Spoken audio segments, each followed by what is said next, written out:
আলাইকুম। আজকে একটা মজার ইস্যু নিয়ে আর কি ভিডিওটা বানাচ্ছি। সেটা হচ্ছে যে সবাই অনেকে নতুন ফার্মেসি দিবে, কিন্তু ফার্মেসিতে আসলে ওষুধে কি পরিমাণে প্রফিট হয় এটা অনেকেরই জানার ইচ্ছা, বা সাধারণ পাবলিকেরও অনেক ইচ্ছা, অনেক কৌতূহল আছে যে ওষুধে মনে হয় অনেক লাভ হয় অথবা অনেক প্রফিট হয়। হ্যাঁ, কেমন টাইপের প্রফিট হয় এইটা আমরা আজকে জানবো। আসলে ওষুধের ব্যবসায়ীদের যারা নতুন ব্যবসা করছেন তাদের জন্য বলছি, আর যারা সাধারণ মানুষ যাদের কৌতূহল আছে তাদের ক্ষেত্রেও বলছি। আসলে বাংলাদেশের প্রেক্ষাপটে আমি তো প্রায় এই ফার্মেসি লাইনে প্রায় 20 বছর আছি। তো আমি আপনাকে একদম যেটা সঠিক নিউজ, আপনাকে প্রমাণ সহ দেখাই দিব আজকে। তো কিভাবে আমাদের প্রফিটটা কেমন হয়। তো আমরা আসলে আমাদের বাংলাদেশে টপ 10 যে কথা বলি, টপ 10 যে কোম্পানিগুলো আছে এই কোম্পানিগুলার সবারই প্রফিট মার্জিন, সব কোম্পানির প্রফিট মার্জিন একই রকম দিয়ে থাকে।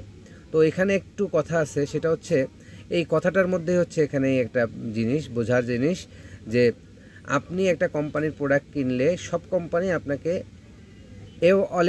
এভারেজ বলি, এভারেজ 40%, 14% 14% আপনাকে প্রফিট দেয় সবগুলো কোম্পানি, অল এভারেজ। এখানে বলতেছি না যে আপনার সব কোম্পানি যে 14% দেয় এরকম না, এর মধ্যে কম আছে কিন্তু, যেমন স্যান্ডোজ, নোভার্টিস বা বাইরের ফরেন কোম্পানিগুলো কিন্তু 12%-এর উপরে কোনোভাবে তার প্রফিট দেয় না, এবং কোনো ক্ষেত্রে 10%ও দেয় কোনো কোম্পানি। তো বাংলাদেশের যে লোকাল কোম্পানি, স্কোয়ার, বেক্সিমকো, ইনসেপ্টা, অপসনিন, যারা নাম্বার টপ 10-এর মধ্যে, একমি, হ্যাঁ, এগুলো যারা আছেন এনাদের প্রফিট রেঞ্জটা হচ্ছে 14%। এখন এই 14% প্রফিট দিয়ে থাকে ওনারা, কিন্তু এখানে একটা কিন্তু আছে হচ্ছে, যেমন আমি বলি, যেমন ইনসেপ্টা ফার্মাসিউটিক্যালস একটা কোম্পানি, বাংলাদেশের টপ নাম্বার 1 কোম্পানি, তারা হচ্ছে একটা প্রফিটের একটা রেশিও আছে। যেমন ওনারা আপনি যদি ওখান থেকে 30,000 টাকার প্রোডাক্ট ক্রয় করে থাকেন, তাহলে আপনি এক্সট্রা 3% পাচ্ছেন। তার মানে হচ্ছে 14% আপনি পাচ্ছেন হচ্ছে অন এভারেজ, আর বাদ বাকি 3% পাচ্ছেন হচ্ছে আপনি যদি ওই পারচেসটা করেন একদিনে, যদি একই দিনে একটা ইনভয়েস যদি 30,000 টাকা ভ্যালু হয়, সেক্ষেত্রে এক্সট্রা 3% পাবেন। তাহলে হচ্ছে আপনার 14 আর 3 17% অন এভারেজ। কিন্তু এখন অন এভারেজের কথা বললাম, এটা হচ্ছে 17%, তাহলে আপনার টোটাল প্রফিট দাঁড়াচ্ছে 17%। এখন এটা কিন্তু 17% কিন্তু সবার জন্য সমান না। সারা বাংলাদেশে আমি এতটুকু বলতে পারি, মিডিয়াম ছোট ফার্মেসি যেগুলো, সেগুলো আপনার 14%-এর উপরে কোনোভাবে প্রফিট মার্জিন তৈরি করতে পারে না, 14%। আর যারা বড় বড় ফার্মেসি আছে তারা কোনো ক্ষেত্রে 30% প্রফিট করে। এখন এখানেও কথা আছে যে 30% প্রফিট করে ওষুধে, 100 টাকা 30 টাকা প্রফিট করে বড় ফার্মেসিগুলো, আর ছোটো ফার্মেসিগুলো কিন্তু আপনার 15 থেকে 18 টাকার মতো প্রফিট করতে, 15 থেকে 18 টাকা প্রফিট করে কোনো ক্ষেত্রে, সব ক্ষেত্রে না কিন্তু। তো সেইটাই বলছি যে আপনি ওষুধের ব্যবসা করতে গেলে আপনি কত প্রফিট কোম্পানি দিয়ে থাকে এবং আপনি কত প্রফিট করতে পারবেন, এইটা হচ্ছে সবচেয়ে গুরুত্বপূর্ণ। কোম্পানি আপনাকে দেয় 14% বা অন এভারেজ আপনার 17% বা 22%। আমি ওভারেজে একটা কথা বলতে পারি, সব মিলিয়ে একটা কথা বলতে পারি, বাংলাদেশে অন এভারেজ সব মিলিয়ে আপনি 20% প্রফিট আপনি বের করতে পারবেন।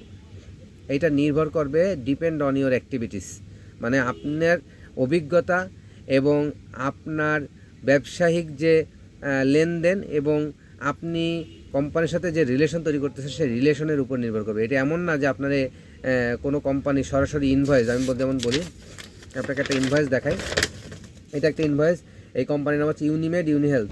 এটার কোম্পানির দেখেন আপনি 12% দেয় হচ্ছে আপনার, ওরা হচ্ছে, আর 12%-এর পরে একটা দেখেন পার্সেন্টেজ আছে 2%, এইটা দেয় হচ্ছে ওরা 14%, আমি যেটা বললাম।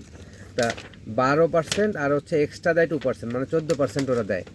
তা আর এখানে এখন আপনি তাহলে এইখানের প্রফিটটা আপনি কীভাবে বের করবেন, বা এইখানে আপনি কীভাবে আরও, তাহলে 14%-এর উপরে কিন্তু এই কোম্পানি আপনাকে প্রফিট কোনোভাবেই দিবে না এবং কোনোভাবেই সম্ভবই না। তা আপনি সব কোম্পানি কিন্তু আপনাকে 14%-এর উপরে কোনোভাবে দিবে না। দেখা যাচ্ছে ব্র্যান্ডেড কোম্পানিগুলো সব 14%-এর মধ্যেই সীমাবদ্ধ, এবং নন ব্র্যান্ড বলতে বোঝাচ্ছি একটু নিচু লেভেলের কোম্পানি, ধরেন 10 নম্বর থেকে নিচের দিকে, ধরেন একমি, ডেল্টা ফার্মাসি, তারপরে ধরেন হচ্ছে জিসকা ফার্মাসিউটিক্যালস, তারপরে ধরেন ইবনে সিনা ফার্মাসিউটিক্যালস, তারপরে ধরেন হচ্ছে রেনেটা ফার্মাসিউটিক্যালস, এই কোম্পানিগুলা সাধারণত প্রফিট রেঞ্জটা দিয়ে থাকে আপনার 20%-এর মতন। মানে কোম্পানি ইনভয়েসের উপরে 20% আপনি হবে না, ইনভয়েসের উপরে সবসময় আপনি 14-এর উপরে পাবেন না। ইনভয়েসের বাইরেও কিছু প্রফিট করা যায়, সেটা হচ্ছে ওই যে বললাম যে ধরেন আপনি 30,000 টাকা পারচেস করলে এক্সট্রা 3% পাবেন, বা ইনসেপ্টটা যেমন একসাথে 3% দেয়, যেমন স্কোয়ার কিন্তু কোনো পার্সেন্টেজ দেয় না, মানে একবারে ফুল পার্সেন্টেজ স্কোয়ারের হচ্ছে 14.28% দেয়, এবং আপনার এইটার বাইরে কোনো প্রফিট তারা দেয় না, মানে কোনো প্রফিট আপনার বের করা পসিবল না। হ্যাঁ, এটা এই বাদ বাকি যে প্রফিটের কথা বলতেছি, ধরেন 14-এর উপরে যদি আপনি 10-15 প্রফিট পেয়ে দেন, সেটা আপনার অন্য একটা প্রফিট, অন্য লেভেলের আপনি করতে পারবেন, কিন্তু অন এভারেজ কিন্তু আপনাকে 14-এর উপরে কোনোভাবে স্কোয়ার ফার্মাসিউটিক্যালস আপনাকে দিবে না। তো সেটা বলতেছি যে ধরেন তাহলে বাংলাদেশের সব ওষুধ কোম্পানিগুলো অন এভারেজ আপনাকে দিচ্ছে 20% প্রফিট মনে করেন। এখন আপনি আসলে কত টাকা আপনার প্রফিট হবে? 20% তো কোম্পানি দেয়, যে আসল মূল কথায় আসি। এখন বাংলাদেশে কিন্তু একটা প্রচলিত ডিসকাউন্ট আছে ওষুধ কোম্পানির, মানে ওষুধ কোম্পানির না সরি, ওষুধের দোকানদাররা একটা প্রচলিত ডিসকাউন্ট দেয় সবাই। আমি একটু বলতে পারি শহর অঞ্চলে বেশিরভাগ জায়গাতে আপনার 10% ডিসকাউন্ট দিয়ে ওষুধ বিক্রি করতে হয়। তো আর গ্রাম অঞ্চলে কোনো কোনো ক্ষেত্রে 12%ও বিক্রি করে। তো এখন আপনি বলতে পারেন যে তাহলে তারা 12% কীভাবে দিল, 14%, এত কম প্রফিটে কীভাবে ব্যবসা করবে? এর ভিতরেও আসলে আমার মানে যারা আমার ভিডিও দেখেন তারা আসলে জানেন যে আমি আসলে নতুনদের জন্য, নতুন যারা ওষুধের দোকান দিবেন বা ওষুধের দোকান দিতে চাচ্ছেন বা ডিসিশন নিতে পারছেন না, তাদের জন্য ভিডিও বানাই। তো আমি যে কথা বলছিলাম যে ওষুধের প্রফিট নিয়েই কথা বলছিলাম, লাভ। তো আমি অল ওভার হচ্ছে আপনি 20% প্রফিট আপনি পাবেন বিজনেস থেকে, তার থেকে আপনি যদি 10% কাস্টমারকে দিয়ে দেন তাহলে আপনার অল ওভার 10% প্রফিট থাকতে। দেখেন এই 10% প্রফিটই অ্যাকচুয়ালি ফাইনালি গিয়ে টিকে কিন্তু। তো এই 10% প্রফিট নিয়ে কিন্তু আপনার আসলে ফাইনালি চলতে হবে।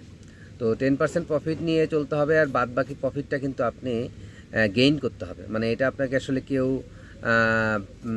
আপনি কোম্পানি আপনাকে দিবে না, এটা আপনার গেইন করতে হবে। বলতে এইটা আপনার অর্জন করতে হবে। এটা হচ্ছে বিভিন্ন প্রসেস আছে অর্জন করার জন্য। যখন আপনি অভিজ্ঞ হবেন, আস্তে আস্তে আপনার দোকানের বয়স বাড়তে থাকবে, তখন আপনি আস্তে আস্তে বুঝতে পারবেন বিভিন্ন পলিসি আছে এই প্রফিটগুলো কীভাবে বের করতে হয়। এই পলিসিটা আপনাকে শিখাই দিব।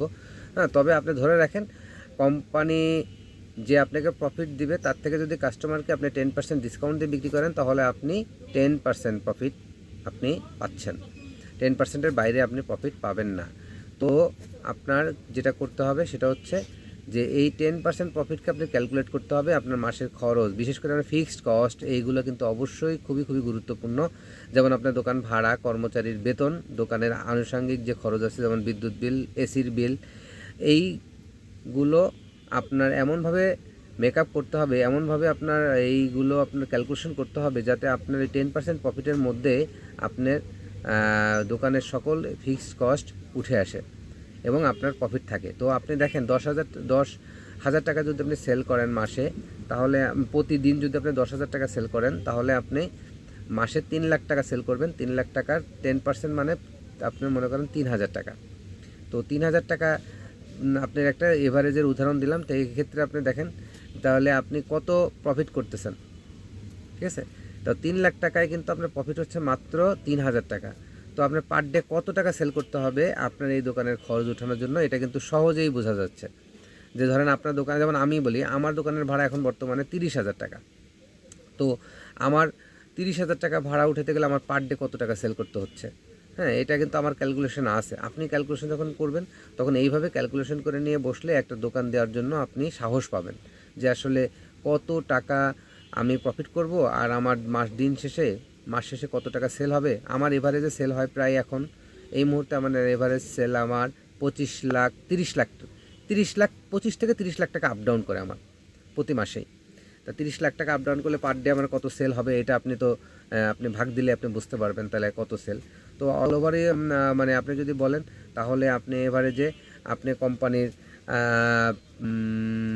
বলা যায় হচ্ছে যে আপনি প্রতিদিন আপনার সেল করতে হবে 30,000 টাকা প্লাস। তো 30,000 টাকা প্লাস সেল করতে হলে আপনার কিন্তু ওইভাবে আপনার ডেকোরেশন থেকে শুরু করে ওইভাবে সেটআপমেন্ট তৈরি করতে হবে যাতে আপনার পার ডে 30,000 টাকা সেল হয়। হ্যাঁ, আর মোটামুটি আপনি হয়তো বুঝতে পারছেন যে আপনাকে একটা ধারণা দিতে পারছি যে ওষুধে আসলে কতটুকু লাভ হয়। যেটা বলছি সেটাই সঠিক, এটার ভিতরে বা পিছনে বা বাইরে কিচ্ছু নাই। হ্যাঁ, যেটা আছে সেটা হচ্ছে আপনি যখন অভিজ্ঞ হবেন, ব্যবসা যখন করতে করতে আপনি বয়স হবে, আপনি অভিজ্ঞ হতে থাকবেন, তখন আপনি কিছু প্রফিট আছে আপনার গেইন করে নিতে হয়, এইটা আপনি আস্তে আস্তে বুঝতে পারবেন। তো ওই প্রফিটের কারণেই কিন্তু আমরা আসলে টিকে আছি। হ্যাঁ, আমরা আসলে ব্যবসা করতে করতে করতে করতে আমরা কোথা থেকে কীভাবে প্রফিটটা বের করতে হয় সেটা মোটামুটি আল্লাহর রহমতে শিখে গেছি। তো ওইভাবে আপনিও শিখে যাবেন এক সময়। তো এটাই হচ্ছে দোকান, ওষুধের দোকান দেওয়ার, ওষুধের দোকান দিলে আপনি এতটুকুই প্রফিট করতে পারবেন। এখন এইভাবেই কিন্তু বাংলাদেশের সবগুলো দোকান চলে। এই যে লাস ফার্মেসি থেকে শুরু করে বাংলাদেশের যত বড় বড় ওষুধ কোম্পানি, ওষুধের দোকান আছে, সবগুলো আছে, তারা সবাই কিন্তু এই পরিমাণ প্রফিট দিয়ে চলাফেরা করে। যদিও বড় সবগুলোর প্রফিট রেঞ্জ আরও অনেক হাই, কারণ তাদের অনেক ধরনের, তারাও প্রতিদিন কোম্পানিতে অনেক সেল দিচ্ছে, কোম্পানি তাদের এক্সট্রা বেনিফিট দিয়ে থাকে অনেক বেশি। ঠিক আছে, আমাদের থেকে অনেক বেশি প্রফিট দেয়। তো আপনি যদি ওইভাবে অনেক বড় ইনভেস্টমেন্ট করে অনেক বড় বেশি সেল করতে পারেন, তখন কোম্পানি আপনাকেও দেখবে যে আপনি যেহেতু কোম্পানির অনেক বড় সেল করতেছেন, কোম্পানি এক্সট্রা কিছু আপনাকে দিবে। এইটা হচ্ছে অনেক পরের ইস্যু, কিন্তু অফিসিয়ালি দিবে না, এটা আনঅফিসিয়ালি। তো আশা করি বুঝতে পারছেন সবাই যে ওষুধের দোকানে কেমন মুনাফা হয় বা কেমন প্রফিট হয়। তো আজকে পর্যন্ত প্রফিট বিষয় নিয়ে আলাপ করলাম। আশা করি যদি কোনো কোশ্চেন থাকে আমাকে বলতে পারেন, আর আমার চ্যানেলটা সাবস্ক্রাইব করে রাখবেন। আরও নতুন নতুন যদি আপনার ভিডিও পেতে চান বা কিছু জানতে চান, সেক্ষেত্রে আমি ওইসব ভিডিও বানাতে পারবো। তো আল্লাহ হাফেজ, ভালো থাকবেন, টাটা।